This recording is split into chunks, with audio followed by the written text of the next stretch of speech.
السلام علیکم ورحمۃ اللہ وبرکاتہ۔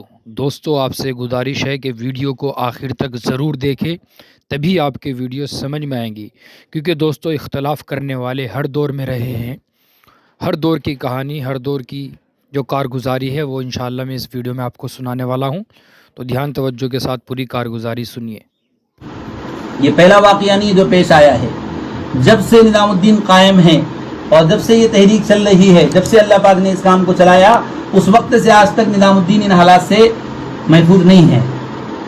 اور میں نے ابھی تفصیل سے بتایا کہ یہ ان حالات سے تو خیر القرون بھی محفوظ نہیں ہے، خیر القرون بھی محفوظ نہیں ہے۔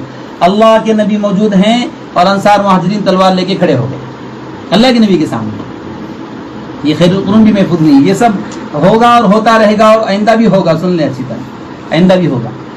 لیکن میرے بھائیوں، جب مولانا الیاس صاحب رحمۃ اللہ علیہ کا انتقال ہوا تو مولانا نے 6 لوگوں پر اعتماد کیا کہ مجھے ان 6 لوگوں پر اعتماد ہے۔ ان 6 لوگوں میں ایک مولانا احتشام الحسن کاندھلوی رحمۃ اللہ علیہ، جن کا نام یہ مجمع سارا جانتا ہے، مسلمانوں کی موجودہ پستی کا واحد راز انہی کی کتاب ہے۔ مولانا انعام الحسن رحمۃ اللہ علیہ نے اس کو نصاب میں داخل کیا اور وہ چل رہی ہے پوری دنیا میں۔ اتنا بڑا پہاڑ آدمی مولانا الیاس صاحب رحمۃ اللہ علیہ نے ان پر اعتماد کیا تھا کہ میرے انتقال کے بعد ان 6 میں سے جسے چاہو امیر بنا لو۔ اس میں ایک مولانا احتشام الحسن کاندھلوی بھی تھے۔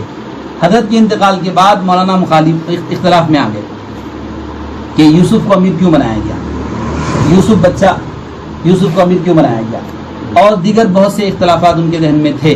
مولانا الیاس صاحب کے انتقال کے بعد یہ اختلافات ہوئے۔ مولانا الیاس صاحب رحمۃ اللہ علیہ نے اکابر علماء سے کہا کہ ان 6 میں سے جسے چاہو آپ امیر منتخب کر لو۔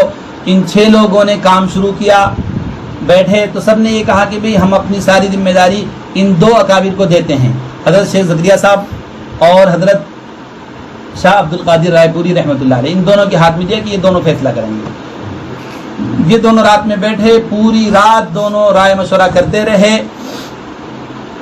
لیکن دونوں ایک رائے پر جمع نہیں ہو سکے۔ صبح حضرت تہجد میں حضرت نے طلب کیا دونوں کو کہ کیا سوچا، تو حضرت شیخ زکریا صاحب رحمۃ اللہ علیہ نے فرمایا کہ پوری رات ہم نے سوچا، میری رائے حافظ مقبول حسن صاحب کے بارے میں بنی ہے اور شاہ عبد القادر صاحب رائے پوری کی رائے یوسف کے بارے میں بنی ہے۔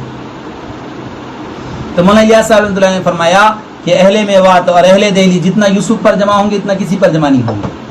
اس پر حضرت شیخ نے فرمایا اب میری بھی رائے یوسف کے بارے میں ہے، تو کہا کہ جب آپ لوگوں کی یوسف پر اعتماد ہے تو پھر یوسف کو ذمہ داری دے دی جائے۔ تو اس فیصلے پر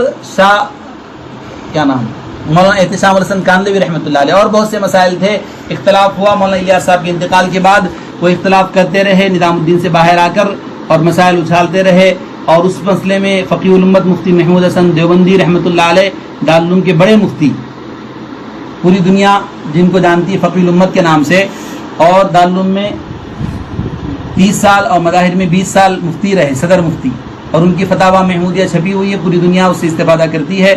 اتنے بڑے مفتی سے خط و کتابت ہوئی اور اس میں بہت کچھ حضرت کو کہا، مولانا احتشام الحسن کاندھلوی رحمۃ اللہ علیہ اختلافات میں بہت کچھ کہا، وہ چھپا ہوا ہے فتاوی محمودیہ کے اندر، علماء اس سے رجوع کر سکتے ہیں۔